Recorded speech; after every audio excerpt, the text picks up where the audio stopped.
today. I just want to talk about these amazing earrings that my daughter made me. How cute are these? And she named them, oh, I don't remember, I think Fred. I don't remember the other one. All right, well, I'll have to get back to you on that one. But these are perfect for our story today. Before I start reading our story, I want you to know that I love you very much. And I'm so glad that you are listening to this today because I need you to hear one thing. If there's anything that you could possibly remember from this whole read aloud today, it's that it is okay to not be perfect. Nobody is perfect. Nobody. Even though I think these earrings are pretty perfect.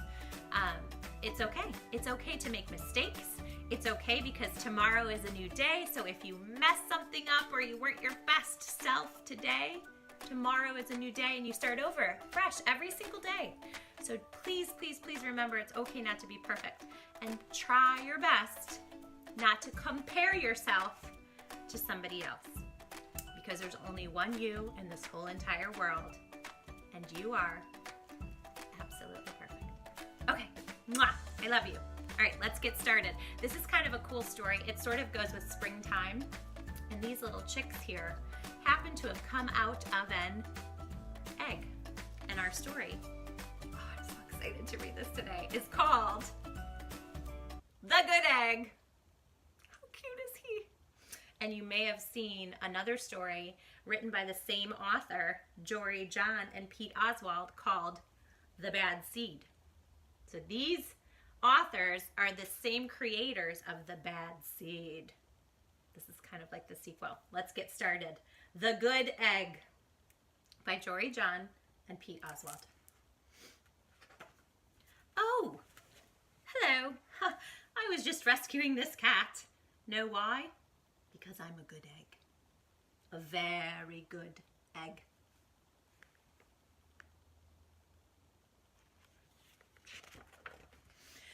It's true, I do all kinds of good things, like I'll carry your groceries, I'll water your plants, I'll change your tires, I'll paint your house. If you need any help whatsoever, I'm your egg.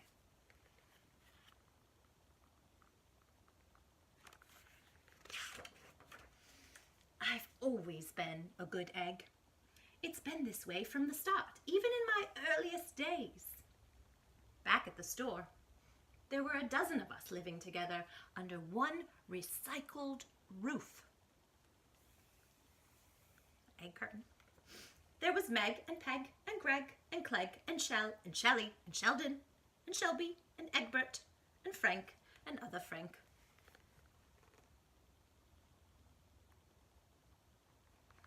I love their little faces. They all have their own personalities, don't they? The other 11 eggs weren't on their best behavior. They weren't exactly good. They ignored their bedtime.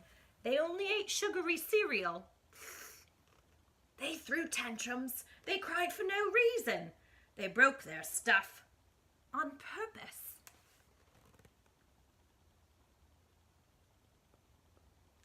Naughty. Are they naughty?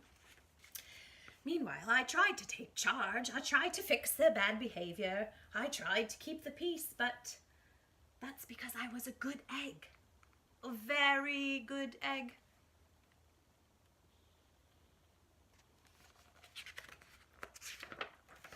Nobody seemed to care, though.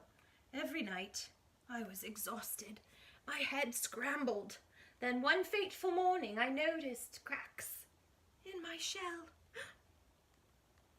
They were everywhere. Yikes.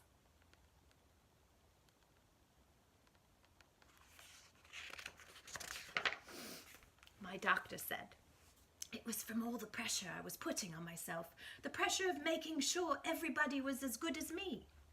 I was cracking up, literally. Something had to change. I had enough.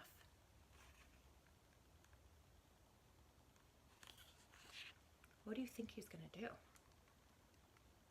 Poor guy. I told Meg and Peg and Greg and Clegg and Shell and Shelley and Sheldon and Shelbert. Ooh, and Egbert.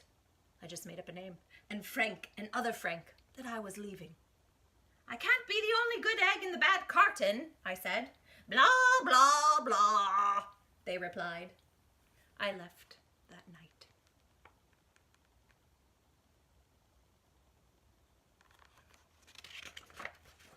I wandered from town to town. The hours became days. The days became weeks. I lost track of time. I was alone. I grew a beard. Out there on the road under the stars, I really tried to focus on myself and what I needed.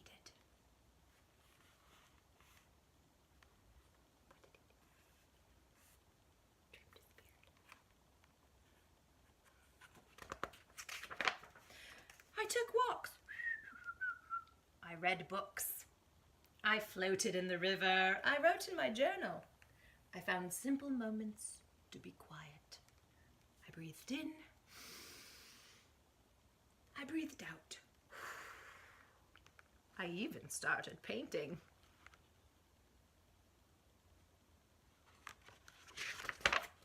For once, I found time for me. And guess what?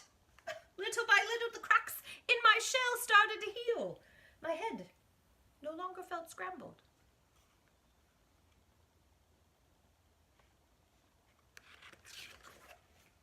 I started to feel like myself again.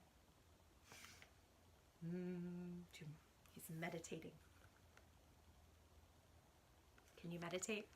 Go to your happy place. He feels good, right? Cleared his mind. So I've made a big decision.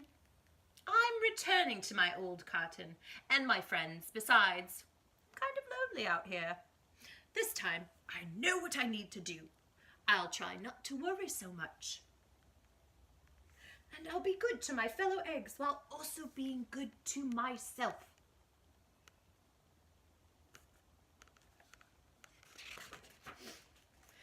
Well, he's back at home. Here we go. Everybody missed me, and I missed them too. Hello, Meg. Howdy, Peg. Hey, Greg. Greetings, Clegg. What's up, Shell? Aloha, Egbert. What's happening, Frank? Howdy do, other Frank.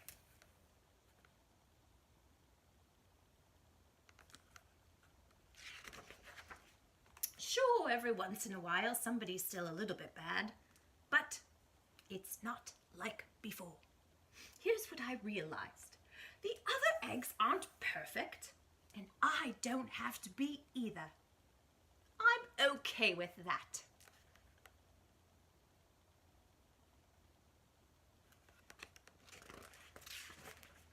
Yep, the old cotton's back together again. We're a solid dozen again. It's good to be home.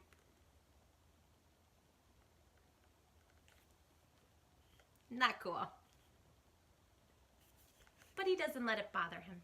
And he realizes he's not perfect. Nobody has to be perfect. Just be you. Thank you so much for listening to the story this week. I hope you loved the good egg and my daughter's fabulous earrings. And I will see you all next week. Mwah! Hi, my Books with Miss B friends. I have something very important I want you all to know. Please, always remember this. Remember that it is always very, very important to love who you are. and don't try to be anybody else but who you are. Because, in case you didn't know, I'm going to tell you.